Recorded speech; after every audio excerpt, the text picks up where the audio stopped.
Sehingga para nabi kalau bisa diizinkan turun-turun ke dalam dunia, pengen rasanya sholat bersama umat Muhammad tuh.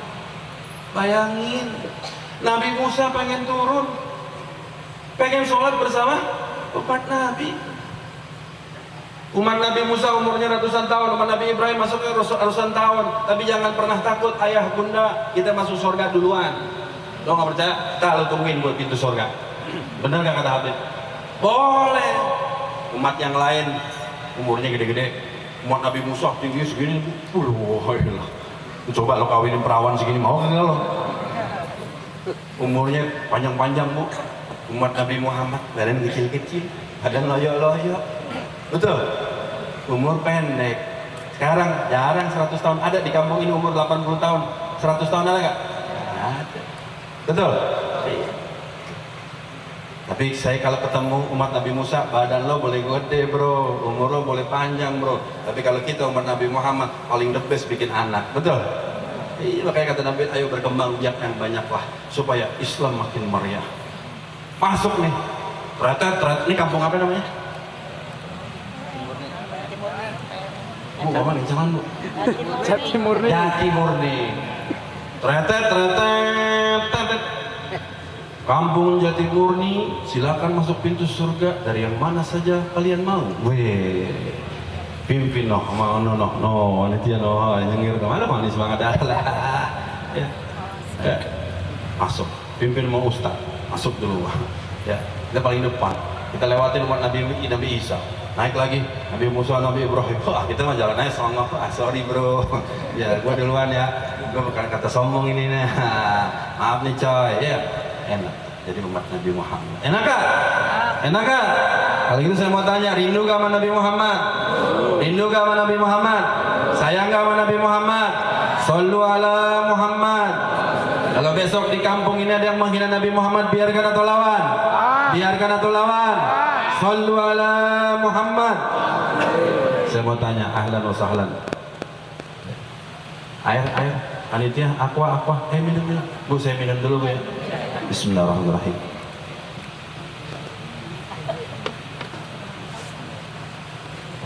Ahlan wa sahlan.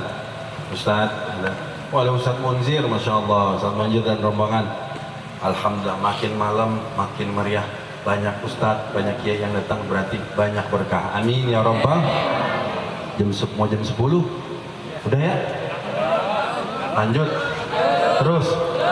Betul nih, kuat. Tapi saya titip pesan. Udahin panitia, amplopnya tambahin. Canda. Ya, kalau bener mah boleh. Ya. Baik, sampai mana? Nih, gara-gara ini gue lupa nih. Saya kalau lihat begini kan dekat enak. Kalau lihat bapak-bapak bajunya Masya Allah, kopinya di hitam putih, ibu-ibu kerudungannya Masya Allah kayak di taman surganya Allah Subhanahu Wa Taala.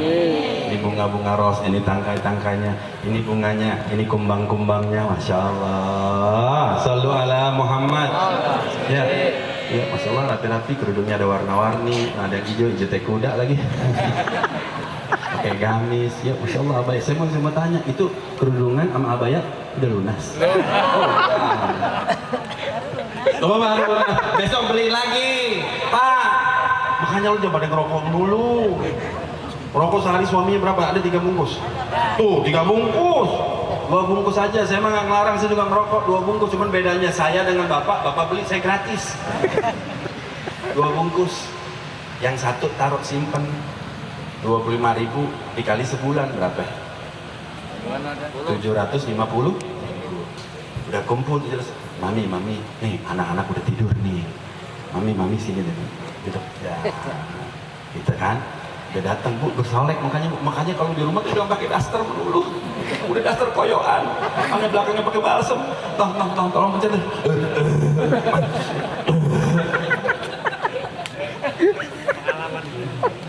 Lah iya. Makanya gue di rumah bini gue suruh pakai daster, jangan pakai daster. Ya enggak? You can see. Kecil. Ini udah malam bu, kecil. Wah, besar gitu. Shollu ala Muhammad. Ya. 750.000. Mama sini deh mama. Besok mama ke pasar ya, ke mall beli bedak yang bagusan dikit. Maybelline. Jangan bedak merek paralon. Tuh pipa. Naik pipa. Kondangan jam 9 dandan, jam 10 sampai setengah 11. Foto pas nengok, pluk, belum celepuk. Lepok sini. Tuh. Mama nih 750. Gila, dipeluk Pak, dipeluk gak? Tuh, tuh, hah? Nah itu dia memang. Tuh. Iya, Pak. Lagi kalau sama istri mah gak ada teling-aling-aling. Pulang, Bu, sini, ayah, sini ayah. Ya Allah, pijitin pahanya, suruh tidur di paha sini. Ya Allah, ayah capek. Nabi Muhammad saya kasih tahu, Rasulullah SAW Muhammad. Rasulullah kalau pulang dakwah, Bunda, Anda kalau Rasulullah pulang dakwah ketok pintu dijawab salam, Waalaikumsalam. Ya, Sayyidah Khadijah lagi nyusuin Fatimah ditaruh. Rasulullah gantian tidur di paha, dipijitin sama Siti Khadijah. Ditanya bagaimana dakwahnya, tuh rambutnya dibersihin, pakaiannya digituin kalau udah kotoran. Ya ditanyain mau mandi, ya apa makan dulu apa istirahat dulu. Begitu Bu. Nih sono bang, ah lu belum mandi lu bang, sono. Jangan begitu, ya Pak. Itu ajaran ulama, ajaran Nabi. Iya, itulah makanya supaya jadi rumah tangga sakinah mawaddah warahmah. Yuk di bulan Muharram ini kita banyakin amal-amal. Nih saya kasih tahu, mau nggak? Mau jadi, saya punya kuncinya. Kalau ibu bapak-bapak mau jadi kekasihnya Allah Subhanahu Wa Taala, tapi bukan jadi wali-wali yang bisa nyembur, bisa segala macam, bukan. Artinya jadi hamba yang diperhatikan Allah Subhanahu Wa Taala. Mau nggak? Mau nggak? Ini bulan spesial, hari spesial, malam spesial. Saya kasih tahu, rahimnya Allah Subhanahu Wa Taala terhadap kita umat Nabi Muhammad. Sayangnya Allah kepada kita terhadap umat Nabi Muhammad. Nggak pernah ada hitungan rahmatnya setiap hari diberikan. Jumlahnya kagak ada, nikmat yang turun ke dalam dunia ini nggak ada hitungannya. Walaupun negeri secanggih apapun, sebesar kedua adik kuasa, mau Amerika, mau Jerman, mau Soviet, nggak ada bisa menciptakan satu alat yang canggih menghitung nikmatnya Allah. Lebih dari miliaran yang turun. Kalau ada kata-kata di bawah detik, second, tuh turunnya ke dalam. Kita diberikan, saudara-saudara, dalam anggota tubuh kita, mata nggak ada hitungannya. Coba kalau matanya PC, mau operasi ratusan juta, betul? Betul nggak? Iya. Lidah kemarin, 3 tahun yang lalu, gara-gara lidah orang di tempat makan bubur ayam, di tempat makan bakso bubar, gara-gara lidah doang. Tuh masa pandemik, ada ibu-ibu antar anak sekolah, anak TK di depannya tukang bakso. Wah, rame-rame makan bakso kan. Taruh sendok, 1 sendok, 2 sendok, 3 sendok, 4 sendok, cuka dituangin. Kata temennya, oh gue udah 4 sendok cuka, 4 sendok cabai, nggak berasa juga ya. Taruh lagi, nih gue udah 10 sendok nih ame cuka, nggak berasa. Bubar semuanya tuh, bubar. Tukang sotominya bubar, kabur, gerobaknya ditinggalin. Iya, gara-gara lidah nggak berasa. Pandemi, emang kurang ajar tuh pandemi ya. Iya, betah banget sih, dia bingung betah banget di Indonesia. Sekarang ada lagi, ada cicitnya, kemarin anaknya, bapaknya datang, emaknya datang, sekarang kakeknya, 7 turunan aja lo di sini. Betul nggak? Iya, vaksin 1, 2, 3, booster 2, 3, apa nggak habis, bingung. Betul nggak? Iya, rakyat mau diapain sih? Sebenarnya gampang hadir majelis taklim, duduk di masjid, tawakuf di masjid, tagarrub ila Allah, sebentaran penyakit hilang. Tuh gara-gara pandemi akhirnya muncul tuh doboder, dukun yang ngaku kiai, ustaz, betul? Iya. Nah, saudara, pada bulan kesempatan ini, hari ini, malam hari ini, kita rapiin. Yang pertama, yang paling bahaya buat diri kita. Apaan yang paling bahaya buat diri kita? As-sholat. Sholat. Kalau rusak ini sholat, rusak semuanya. Ya, Pak, Bu, saya ini mau ngomong, nggak mau nakutin. Ya, mati itu memang akhir kehidupan dunia. Tapi ingat, mati pintu gerbang sukses atau tidak suksesnya perjalanan yang panjang di akhirat nanti. Sekali Allah ciptakan ruh kita, nggak pernah mati tuh ruh, abadan abidin. Itu ciptaan Allah Subhanahu Wa Taala. Yang mati jasad kita. Pertama kita diciptakan ditaruh di alam ruh. Setelah alam ruh ditaruh di alam perut emak kita. 9 bulan kelar dikeluarin. Kita sekarang hidup, saya dan kalian semua hidup di dalam dunia ini. Ini tempat persinggahan, tiap persiapan, perbekalan. Karena apa? Karena kita akan menuju tempat yang paling danger, tempat yang paling bahaya. Intinya dalam kehidupan ini, jasad kita mati, tapi ruh kita nggak pernah mati. Ruh tar yang akan berasa. Mati, pintu gerbang kehidupan selanjutnya. Sukses atau tidak suksesnya kehidupan kita nanti di akhirat adanya di alam kubur. Namun sukses atau tidak suksesnya di alam kubur, inilah saatnya. Hari inilah, malam inilah kehidupan selama umur masih di kandung badan. Kata Ibnu Umar, anaknya Sayyidina Umar, apabila datang pagimu, kenapa harus menunggu soremu? Kalau datang soremu, kenapa harus menunggu pagimu? Saat ini kita bisa beribadah, ibadah. Ada pulang rezeki, ada duit di kantong, alhamdulillah. Pengen niat sedekah, sedekah. Allah nggak pernah lihat nominalnya. Datang ke masjid, datang ke pengajian, saya mau sedekah, Allah nggak lihat. Cepet gocap 10.000, Allah nggak pernah lihat nominalnya. Bahkan Allah lipat gandakan, betul? Yang lihat nominalnya Kiai Ustadz Mahabib, betul? Lipat ganda. Hari ini, malam hari ini kita bisa munajat kepada Allah. Hari ini kita bersama-sama doa kita kabulkan dengan tujuan tadi memuliakan anak yatim, memuliakan di pada tahun baru ini tanggal 10 ini, berharap semoga Allah Subhanahu wa taala malam hari ini menghapus dosa-dosa kita. Amin. Jadi kalau mau jadi kekasihnya Allah hari ini, malam hari ini, sama-sama kita munajat kepada Allah Subhanahu wa taala. Kita berdoa kepada Allah Subhanahu wa taala. Dalam satu hadis dicatatkan, nih saya dan kasih tahu, Pak, Bu, saya buktikan Allah sayang sama kalian. Ya bani Adam, kata Allah dalam satu hadis qudsi, ya bani Adam, in kana ma da'awtani wa rajautani fa ghafartu lak. Wahai anak Adam, wahai hambaku, apabila kalian datang kepadaku lalu kalian berdoa kepadaku, berharap arju, berharap dengan harapan yang besar, sebelum lidah ini selesai dari doa, fa ghafartu ala makana wala ubali. Kata Allah, saya nggak ngelihat dosa sebesar apa engkau, seberat apa dosa engkau, aku nggak ngelihat. Kalau kau datang kepadaku, berharap kepadaku, berdoa kepadaku, sebelum pantat ini bangun dari tempat doa, sebelum lidah ini selesai kita berdoa, fagofartu laka, maka aku maafkan hari itu juga, detik itu juga. Sayangnya Allah kepada kita, Masya Allah. Enak gak jadi umat Nabi Muhammad? Enak gak jadi umat Nabi Muhammad? Ya bani Adam, wahai anak Adam, lau ghalabat zunubuka andanas sama, apabila kau datang kepadaku dengan membawa dosa sebanyak awan-awan yang di langit, fastaghfartani faghfartu laka, lalu kau istighfar, memohon ampun, ya Rabb, selama hidup di tahun kemarin aku banyak mengecewakan engkau ya Rabb, ibadahku banyak bolong-bolong, hatiku banyak penyakit, hati hasud, iri, dengki semua ya Rabb. Hari ini aku munajat kepadamu, aku mengetuk pintumu ya Rabb, mohonkan ampun, astagfirullahaladzim, astagfirullah, sebelum lidah ini selesai, aku maafkan. Apa kata Allah? Wahai anak Adam, kau datang kepadaku dengan dosa sebesar dunia, dengan membawa dosa sebesar dunia. Makhluk yang mana, manusia yang macam mana yang punya dosa sebesar dunia? Mungkin akal kita nggak nyampe, tapi Allah dalam satu hadis qudsi Nabi katakan seperti itu. Berarti nanti di akhirat kita lihat ada orang datang meminggul dosanya sebesar dunia.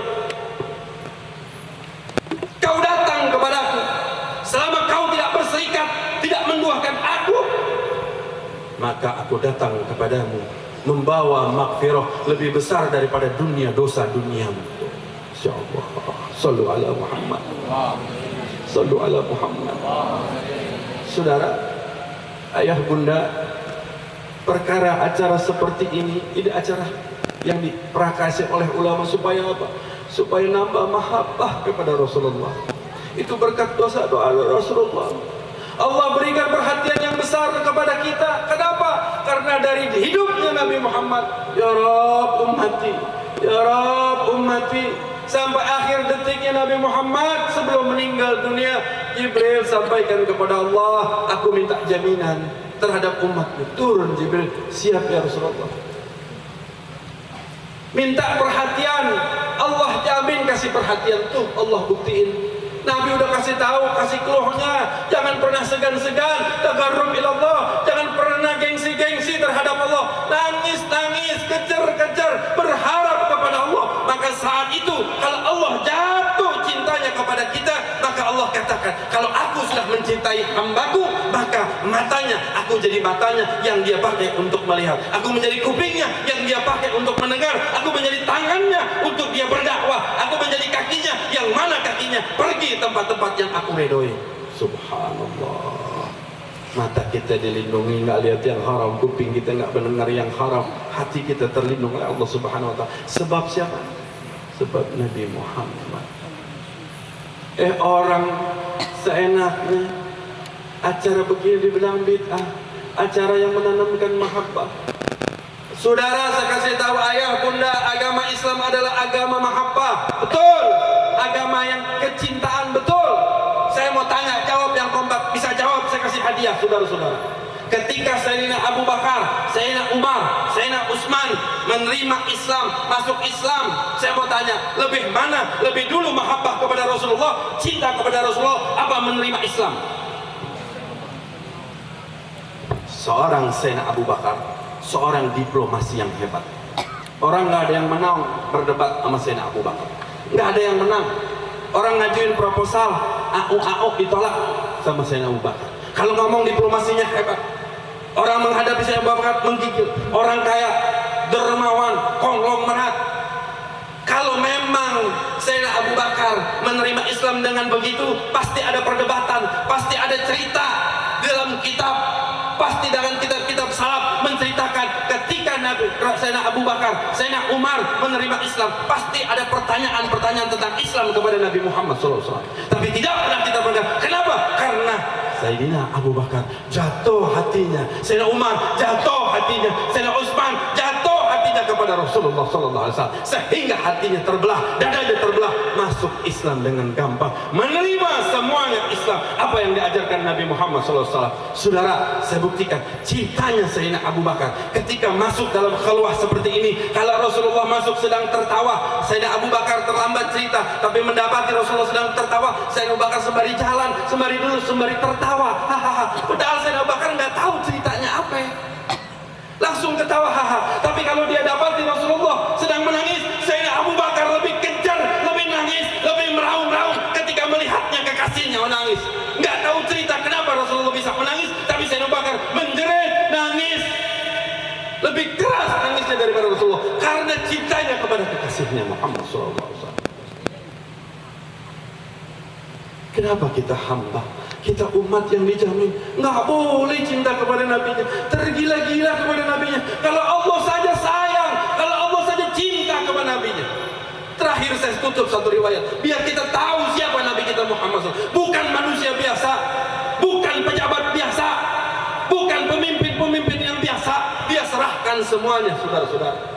Matinya untuk umat, matinya untuk kalian, hidupnya untuk kalian, akhiratnya untuk kalian. Saat ini Rasulullah sedang menunggu kita di pintu surga. Allah berikan, ya Muhammad masuklah, surga aku siapkan. Rasulullah masuk, Rasulullah suruh keluar lagi.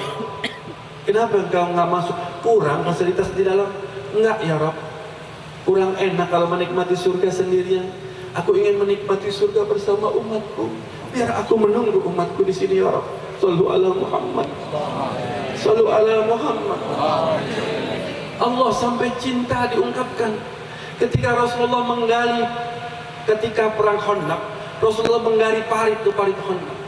Capek, letih. Sebagian sahabat minal muhajirin ansor udah terkapar, udah letih. Sebagian izin sama Rasulullah, minta izin balik ke rumah sebentar, cuma sekedar pengen minum air putih, mungkin ada kurma yang bisa dimakan, sekedar meloroskan kakinya panjang. Padahal di situ Rasulullah yang paling capek, tangannya yang mulus bagaikan sutra, berubah ada bercak darah, saudara-saudara. Rasulullah mengizinkan sahabatnya, tapi Rasulullah nggak istirahat. Rasulullah sendiri menggali parit, terus menggali, sehingga sahabat ibah nggak tega lihat Rasulullah. Datang sahabat Sayyidina Jabir, ngajak ke rumahnya. Ya Rasulullah, istirahat di rumah aku ya Rasulullah. Sembari kita istirahat, ada hidangan walaupun sedikit. Sayyidina Jabir ngajak beberapa sahabat sama Rasulullah. Tapi apa yang dilakukan Rasulullah? Pemimpin yang hebat. Dia ajak semua sahabat minal muhajirin wal ansor ke rumah Sayyidina Jabir. Coba kalau kita ngajak, ayo mampir, gua ajak lo semua. Apakah kata Pak Kepala? Ya Allah, bukan ajak Habib. Betul. Rasulullah ajak. Sampai di sana, saudara, kalau kita jujur, Kiai Ustadz Habib saat ini tinggal duduk enak, makanan datang, betul. Tapi perhatikan Nabi Muhammad. Sampai di sana hidangan roti belum jadi. Tepung Nabi Muhammad yang ngulek, Nabi Muhammad yang bejek-bejek tepung, Nabi Muhammad yang bikin roti. Sedangkan Nabi Muhammad yang paling lapar. Sampai di ganjil batu, Nabi Muhammad yang paling capek, tapi masih bisa menyiapkan roti, bubur daging untuk para sahabat yang sudah keletihan, saudara-saudara, yang sudah krepat, saudara-saudara. Dia bikin roti, ketika jadi mestinya Rasulullah yang makan duluan. Rasulullah nggak makan, saudara-saudara. Dia angkat itu nampan-nampan, dia suruh bagikan kepada sahabat. Kesian mereka sudah letih, mereka tidak ada tenaga, bagikan. Padahal Rasulullah yang paling lapar. Kita di rumah ada hidangan, acara maulid, acara seperti keluar hidangan. Dulu Nabi kita capek, dulu Nabi kita memperjuangkan Islam dengan mati-matian, saudara. Siti Khadijah orang terkaya, triliunan habis buat Islam. Ketika Muharram datang, santunan anak yatim ada dalilnya. Pelit kita yang ngeluarin. Hari tanggal 12 Rabiul Awal, hari lahirnya Nabi Muhammad. Pengen meluapkan kesayangan kita, kecintaan kita. Kita pengen bikin yang megah-megah. Ketika ada orang haram, dalilnya nggak boleh. Kita empertan keluar Nabi. Tapi Nabi nggak pernah hitungan sama kalian. Nabi nggak pernah ada hitungannya. Nyawanya buat kalian, hidupnya buat kalian, akhiratnya buat kalian. Sampai di ujung surga saat ini menunggu kalian. Gak ada satu pemimpin pun. Para nabi nanti di yaumil mahsyar, kita berbondong-bondong, kita lari kepada Nabi Musa, angkat tangan. Nabi Isa angkat tangan, Nabi Ibrahim angkat tangan. Apa kata Nabi Musa? Hari ini hari murkanya Allah. Hari ini mala yanfa'u malun wala banun. Gak ada anak ente jenderal, pejabat, ente seorang pejabat, seorang presiden, seorang menteri, seorang polisi di yaumil mahsyar nanti. Tunggu, siap-siap. Apa kata Nabi Musa? Saat ini Allah sudah murka, Allah sudah marah kepada kalian. Kami para nabi pun takut, kami para nabi pun pucat hari ini, merungkuk semuanya, ditutup sorban mukanya dengan sorban karena takut Allah dengan murka. Apa kata Nabi Musa? Hanya satu orang hari ini yang bisa menyelamatkan ruh ilah Muhammad. Ruh ilah Muhammad. Turun Rasulullah ke mahsyar. Hal anta ummati, hal anti ummati. Apakah engkau umatku? Rasulullah tahu betul, tapi Rasulullah menanya karena rindu kepada umatnya. Engkau umatku, apakah kalian umatku? Ya Rasulullah, aku umatku. Sahabati aku. Apa kata Rasulullah? Irfa yadaka, angkat tangan, diraih tangan kita. Tangan kita yang kotor, Pak. Tangan kita yang kotor berlumuran dosa disambut tangan-tangan suci makhluk Allah yang membawa dunia ini dari gelap gulita menjadi terang menerang, yang digambarkan keindahan surga. Dan hati-hati kekejaman api neraka balasannya. Tapi Allah Nabi Muhammad nggak mau umatnya masuk, satu orang pun nggak mau masuk ke dalam api neraka. Sampai kata malaikat yang azab di neraka, ya Rasulullah, ya Muhammad, ya Khalili, wahai kekasihku, kalau ini seluruh umatmu yang pada dajjal, yang banyak dosa ini, yang nista berbuat kehancuran, kau selamatkan juga, apa kerjaan kita di api neraka? Apa kata Rasulullah? Mereka umatku, aku pemimpinnya, aku nabinya, aku yang bertanggung jawab keselamatan. Nabi Muhammad turun ke dalam api neraka. Mana ada pemimpin seperti itu, saudara-saudara? Masa kita mencintai tidak boleh? Kalau seorang pemimpin hidupnya untuk kita, bahkan siap masuk ke dalam api neraka, menarik kita semua masuk ke dalam surga bersama beliau. Tak boleh kita mati-matian, nggak boleh kita sampai nangis, nggak boleh kita lebih mencintai dia daripada diri kita sendiri. Allah melihat begitu, apa? Turun malaikat Jibril, turun ayat. Apa kata Allah? Ya Muhammad, wahai kekasihku Muhammad, aku serahkan, kalau kau ingin, aku serahkan seluruh urusan-urusan daripada umatmu kepada engkau. Terserah engkau mau apakan. Aku serahkan semuanya. Aku melihat begitu rahimnya engkau, begitu sayangnya, begitu cintanya kau terhadap umatku. Apa jawaban Nabi Muhammad? La ya Rabb, anta arhamar rahimin. Tidak ya Rabb, Engkau yang Arhamar Rahimin, Engkau yang Maha Penyayang masih pengasih. Kuserahkan diriku dan umatku kepadamu. Kalau begitu Nabi kita, masa kita nggak boleh mencintai Nabi kita?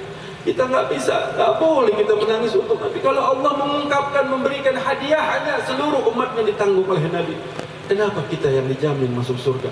Kenapa kita yang dipanggil umat paling bahagia, umat paling mulia? Kenapa kita yang digadang-gadang Rasulullah menyatakan rindu kepada kalian semua? Tak boleh mencintai Nabi. Mari sama-sama di bulan Muharram ini, amalan kita, minta dibukakan hati kita mahabbah kepada Rasulullah SAW. Nggak saudara, nggak bakal bisa. Ayah bunda, terakhir ingin saya sampaikan, Anda nggak bakal bisa berjuang untuk Islam kalau Anda nggak cinta dengan yang bawa Islam. Kalau Anda nggak sayang dengan yang bawa Islam, kalau Anda tidak mengenal Rasulullah, belum pernah meneteskan air mata untuk Rasulullah, mustahil kalian siap mati buat Islam. Bohong, nonsense. Maka malam hari ini jurus dengan acara Muharram, dengan wasilah santunan anak yatim, semoga Allah memberikan mahabbah yang besar, cinta kita kepada Rasulullah SAW, tergila-gila kepada Rasulullah SAW. Ya Rabb, bukakan mata hati kami ya Rabb. Ya Rabb, kami mimpi, kami rindu kepada Rasulullah. Ya Rabb, kami rindu kepada Rasulullah, di mana mukanya lebih indah daripada rembulan ya Rabb, senyumnya lebih manis daripada senyum bidadari ya Rabb, suaranya lebih merdu ketimbang kicauan-kicauan di surga ya Rabb, wangi tubuhnya melebihi wangi tubuh wangi-wangian di surga ya Rabb. Biarkan, izinkan kami bisa melihat wajah Nabi, melihat daripada kekasih kami Nabi Muhammad SAW. Andai kata kau tidak izinkan, biarkan kami melihat pundaknya saja ya Rabb. Kalau pundaknya tidak, melihat tangannya ya Rabb. Kalau tidak melihat tangannya, biarkan kami melihat telapak kakinya ya Rabb. Sampaikan salam rindu kami malam hari ini kepada Rasulullah SAW. Sampaikan salam rindu kami kepada Habibuna Muhammad. Sallu ala Muhammad. Terakhir saya pengen tanya, kangen gak sama Nabi Muhammad? Sayang gak sama Nabi Muhammad? Rindu gak sama Nabi Muhammad? Betul? Mau lihat wajah Nabi Muhammad? Betulan? Saya kasih clue. Kalau pengen lihat wajah Nabi Muhammad, ya, kumpulkan semua para habaib yang ibu bapak tahu, gabungkan jadi satu yang kita kenal. Para habaib kita gabungkan jadi satu, pasti terukir wajah Rasulullah Sallallahu Alaihi Wasallam. Pengen cium tangan Rasulullah? Dalam kehidupan sekarang pengen cium? Man safaha ahliman faka'anna musafahan. Barang siapa yang mencium tangan guru-guru kita, kata Rasulullah, seakan-akan mencium tanganku. Sallu ala Muhammad. Sallu ala Muhammad. Pengen mendengar kata-kata indah Rasulullah? Al-ulama warasatul anbiya. Ulama pewaris Nabi. Ajaran di duduk majlis ta'lim, kata-kata mutiara, sama seakan-akan kita mendengar daripada perkataan yang mulia Habibuna Muhammad. Mau masuk surga dengan mudah? Mau? Saya kasih tahu jalannya. Man salaka tariqan yaltamisu fihi ilman, sahalallahu lahu tariqan ila jannah. Barang siapa yang langkah kakinya mudah masuk ke dalam majlis-majlis ilmunya Allah, majlis-majlis zikirnya Allah, mendengarkan mau'idhah, masuk mau'idhah hasanah, ilmu-ilmu, maka Allah bikin mudah langkah ibu bapak masuk ke surganya Allah Subhanahu wa ta'ala. Amin ya rabbal. Sudah lewat dari jam 10, Masya Allah, tak terasa. Insya Allah kita mendapatkan keberkahan dari Allah Subhanahu wa ta'ala. Baik, sampai di sini saya ibu-ibu, kalau saya bercanda kelebihan, mohon dibukakan pintu maaf yang sebesar-besarnya.